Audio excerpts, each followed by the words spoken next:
नवाज शरीफ का कहना है कि खैबर पख्तूनख्वा में किसी को 50 लाख घरों में से घर भी मिला है।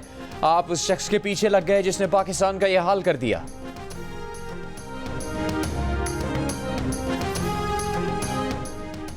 बिलावल भुट्टो जरदारी का कहना है कि वो लापता अफराद समेत बलूचिस्तान के तमाम मसाइल हल करेंगे। इक़्तिदार मिला तो अशराफियत से पैसा छीन कर आवाम को देंगे और आमदनी दुगनी कर देंगे।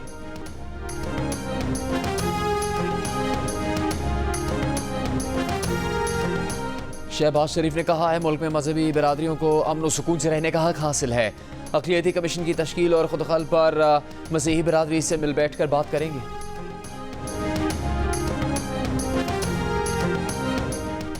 और Bajaur scouts building civil line पर पथराव की FIR में 25 से ज़्यादा अफराद नामजद।